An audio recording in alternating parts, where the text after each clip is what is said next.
Well, I officially am like the biggest asshole. I just feel so fucking bad for her. I thought I was ready to take on something like that, and I clearly was not, which is so dumb. Like the whole time, my gut was telling me not to, but I just had my therapist session, and he said, like, it was a trial. It didn't work out. You were fostering her. You gave her a holiday. Um, Sometimes things don't work out, and he's like, "What does this remind you of, Matthew? What does this remind you of?" It's like, yeah, I know. Sometimes things don't work out. Anyway, and the reason I say I'm an asshole is, not only just thinking it's like I have all the bad thoughts. Like, she's sitting there now by herself, and she apparently, like, she was really happy and happy to see everybody, but now the reality's in, like, they're gone home and the dogs are there and she's in this fucking cage and she was sleeping with me. Like, that's just so fucked up. Like, I feel like I deserve bad karma for this, but people are telling me, like, no, like, you did a good thing for her, blah blah. It's like trying to make me feel better. I know that's all it is. It's like, no, what they're really thinking is, no, you're a fucking piece of shit. If your gut was telling you not to, then you should know. So that's the lesson for today. I wanted to keep reading because I actually have been enjoying it quite a lot, actually. And, despite how shitty today was and how hard it was, and, like, full on panic attack with throwing up, and it's like your brain, like, so that's what I'm working on next with my therapist, is working on the anxiety and the depression. Today we worked on self-esteem. Listing attributes. Anyway, enough about me and this bullshit. This chapter is called Slight Opposition. In combat, there are times when pervasive pain is hidden. The anguishing days of marching and fighting seem to lose their sting when the promise of relief is rumored. Word has already passed down the column as we press along deeper into the enemy homeland. Tomorrow we will be taken off the line. That's one of those, I mumble my words together. Tomorrow we will be taken off the line. Not tomorrow they get off the line. Our outfit will withdraw to be relieved by the 82nd Airborne. We will be trucked to a rest area for a week, perhaps two. Now our pace becomes jauntier. Our burdens seem lighter with the promise of their imminent alleviation. Our grime-covered faces display a bit more personality. Whitney Whitcomb reaches into his jacket pocket and pulls out a rusty Kraut harmonica, which he liberated from a good German. He hadn't played it in over a month. That was in the book. That wasn't me. I have no problems with Germans. He hadn't played it in over a month. He wipes it on the cuff of his jacket and puts it in his mouth. He plays his favorite tune. Way back in the hills as a boy, I did wander, someone yells. Great song. Brownie yells, fucking outhouse music. Our pace becomes even livelier. We all seem to feel that by moving more rapidly we will arrive at tomorrow sooner. Such is the reasoning of tired, beat-up minds. Such is the action of exhausted bodies to the reasoning of exhausted minds. Now, when we think of rest, it is without internal gnawing. Now, we are the happy possessors of a great promise. I think about my razor, wherever it is.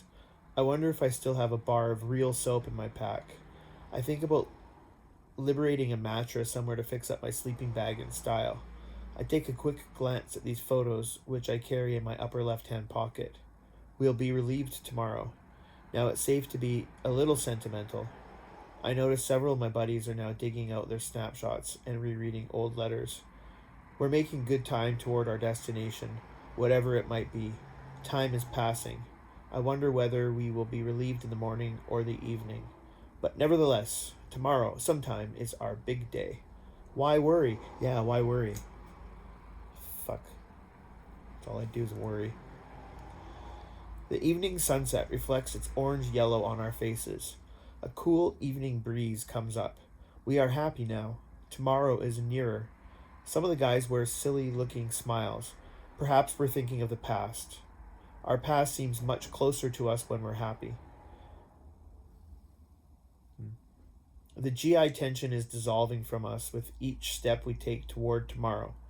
We are now slogging through a broad valley surrounded by tall, pine-covered mountains. A zip crack and a ricochet of a single rifle shot. We stop for part of a moment and look at each other in shocked disbelief. We hit the dirt. A landmine destroys the man on point. We are startled into remembering that it is still today. Now the valley is screaming with German small arm fire from both sides. We crawl for cover and disperse. Tomorrow is never. I snake over to that tree stump for some cover. I want to be small.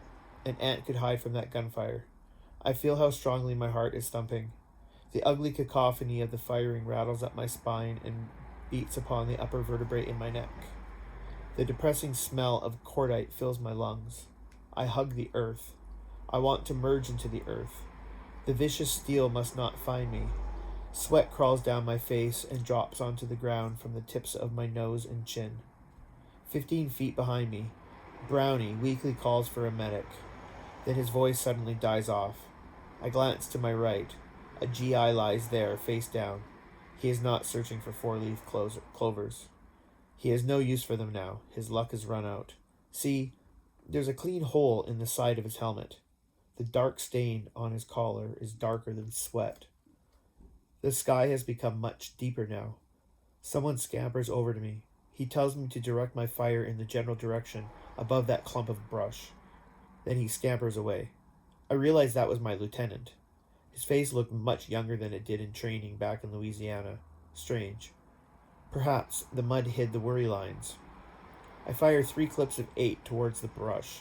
The lieutenant shouts, "Hold it! Cease fire!" The Kraut guns are momentarily silent. Someone whispers that 4 of our squads are circling up the 2 slopes. A machine pistol spits out a short burst. The report of a grenade echoes across the meadow. The explosion of a second grenade across the valley answers. I lie silently for half an hour, not daring to breathe or move. The darkness is cold. My clothes are clammy.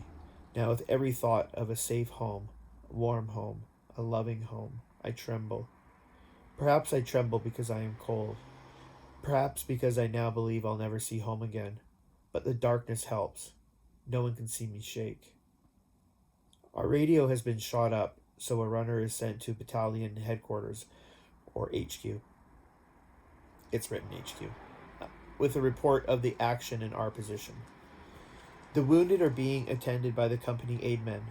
Brownie needs no attending, save the collecting of one of his dog tags. What's left of our platoon reassembles in the darkness of the meadow. We adjust our interval so that we can see the black shadow of the man in front. The captain strides by. "Watch your asses, boys. They're all the fucking around us." Inspirational words from our brilliant leader representing Electra, Texas. The new first scout studies the luminous face of his compass and then bravely heads out alone into the night. Soon, the second scout follows. Now our column moves once again. Our ears are alerted. We try to be silent. We curse the rattle of the stacking swivel on our rifles.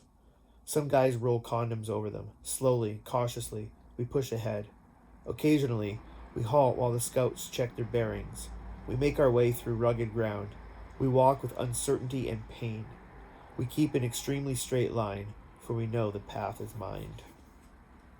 Brownie will never again call "Way Back in the Hills," an outhouse song. We inch our way forward. We stumble and proceed in silence. Those of us still on our feet know that there's a good chance tomorrow will never come. The end of that chapter.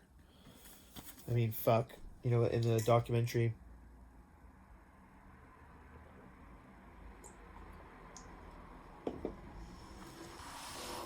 it's an interesting feel, isn't it? The documentary talking about when he was changed when he came back, and then it puts everything into perspective. Like, oh, fucking poor Matthew. Like, you're fucking woman that you loved and wanted to marry and spend the rest of your life with and work through everything, doesn't want anything to do with you anymore. Like, in the grand scheme of things, compared to like being in fucking war and laying in the forest overnight, shivering and hoping that people don't find you and kill you when you're like 20 something years old, and all you want to do is just be home in a safe home.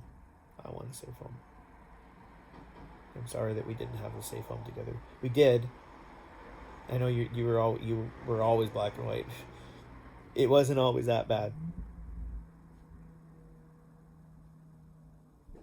There's a lot of gray in there, you know.